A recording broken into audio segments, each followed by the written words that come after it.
Hi everyone, welcome back to my channel. I am Cynthia, also known as Creative Mama of 3 over here on YouTube and on Instagram. And today I thought I would show the current state of my sewing room. I do have a playlist of me trying to clean my sewing room, and even though my sewing room is better than what it was, at least definitely better than my first video and better than my second video even, but it's not fully where I would like it to be. And to be honest with you, I'm kind of giving up on the hope and dreams that my craft room is going to be perfect or completely clean, but it's definitely cleaner and it's definitely functional, which is, I guess, the most important thing. And also, it's not dangerous for me to be in here. The first time, my first video, it was a little dangerous for me to be in here because I had to climb over piles, and I had my sewing table in the middle of the room, which kind of made it hard to walk around and access my shelves. So if you want to see the playlist, I'll link it down below. And this is the third video of the series, so I'm going to show you what my room looks like today. Okay, so this is the view from the door. So here is normally where I record my videos. There's the bookshelf that's right by the door. And I don't have technically a door in my craft room. I do have a quilt hanging up. So I have that, and then I have some bolts of fabric that I've bought. Most of these I've bought in thrift stores, so they were only a few dollars each. And, you know, as you can see, there's a lot of fabric on those. I haven't used them yet. And there's also like a Star Wars knit. There's my tripod that I use. And here is my, I guess this is kind of the neatest bookshelf that I have. All these fabrics are washed and ready to go, which was kind of my idea of what to do. I did get a new bin here. This is for scraps, and then that is for trash. It's by the door. It should be by my sewing area, but it will make it there eventually. And then I have a whole bunch of stuff up there. I have some of my childhood treasures up there. I have 2 trophies from when I played softball, and I have some balls up there. Those are the game balls. That was when I was like preteen. And then some of my childhood stuffed animals up there. They're up there so they're safe. They don't get destroyed, because I really would like to keep that. There's stuff on top, and then here's all the stuff on the bottom here. I have a lot of magazines and books I have quilting books, sewing books, knitting books, crochet books, even machine knitting. I do have a machine, a knitting machine. And then I've mentioned before, whenever I see a fabric that I think one of my girls would like, I put it in their bins. I have their name on it. So then if I ever want to make a project for them, I have it there. Even though I believe my Olivia, she kind of changed her mind. I think I had I had pineapples in there, and some unicorns. She was obsessed with pineapples at one point. And my Cora, she's my oldest. She's into, where's my finger? There it is. She's still into gaming and stuff like that. So there's a whole bunch of gaming, Mario, Zelda fabric in there. And then Viviana is my middle. And I think the majority in there is probably rainbows and unicorns. And I'm not sure if she's still interested in that. I think we also have some dragon fabric as well. I have some fleece on the floor there, because I pulled all my big pieces of fleece. I'm going to start making myself some nice cozy pajamas. So that's some fleece there. Can't wait to start making my pajamas. Look for Friday Sews for that. And I was really big into knitting. I still am. So I bought a lot of these industrial size knitting yarn spools. They're really nice. They're like a chenille yarn. And then this is where the magic happens. It's not usually this messy, but I just got done sewing Halloween costumes. So it is a little messy right now, but there's my wonderful sewing machine. It's a Singer.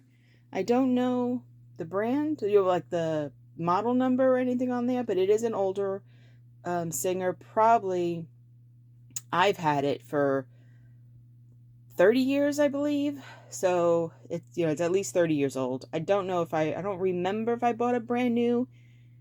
Probably did.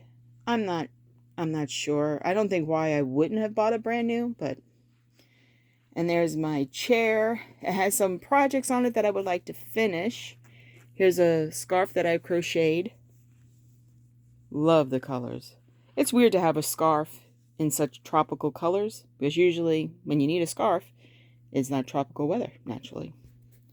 So I have some quilt squares here that just need to be put together. Make a little baby boy blanket, and then some scraps. I also have a Christmas tablecloth that I would like to put some interfacing on it, and then put a backing on it, because this is the second one that I have. The first one fell apart in the wash. Like the seams just all opened up, and I was able to return it and get another one. So I want to prevent that from happening. So I thought I will put some lightweight interfacing on that, and then back it with some red fabric, and then do some top stitching on it, some quilting on it, and hopefully that will keep it in check. If you guys have any ideas, please, please let me know, because I really love that tablecloth and I would like to keep it that way. I would like to keep it. So there is my Renaissance costume. I did change it a little bit. I have a video of how I made that, or a Friday Sews video of how I made that, but I changed it.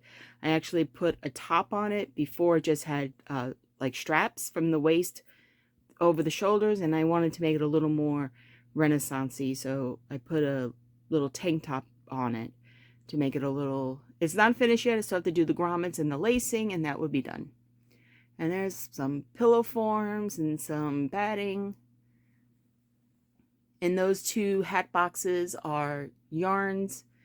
Here's all my vinyl. Oops, that's my little fan pull. Here's vinyl. I do have a Cricut, the maker, not the Maker 3, just the regular Maker, and I love it. And it's all vinyl. A friend of mine used to work in a business where they did like commercial vinyl.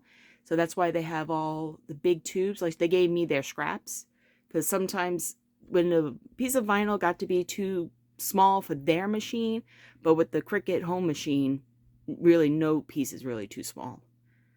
So, and here's all my fabrics just being shoved, because I'm trying to get everything off the floor. So I just shoved some stuff in there. Here's some more pillow forms. I tried to put it on top and it kept falling and hitting me in the head. So I just left it on the floor. I guess that's where you want to live. So you shall live there. Now here, I really love this idea that I came up with. I have the clear dollar shoe boxes that fit the patterns perfectly, standing up, the big 4 patterns.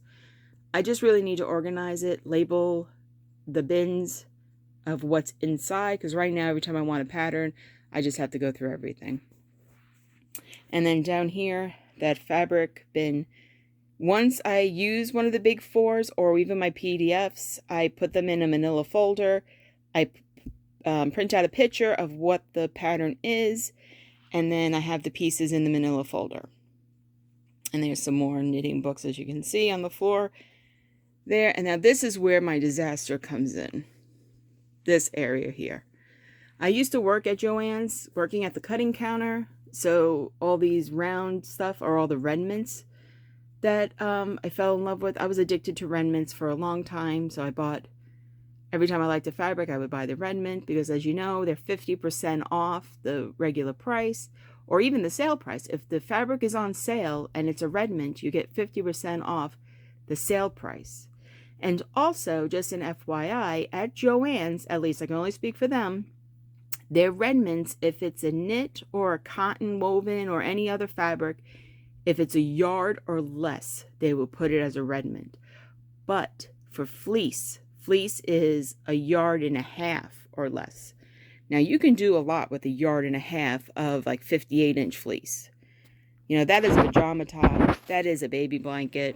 That you can do a lot with that.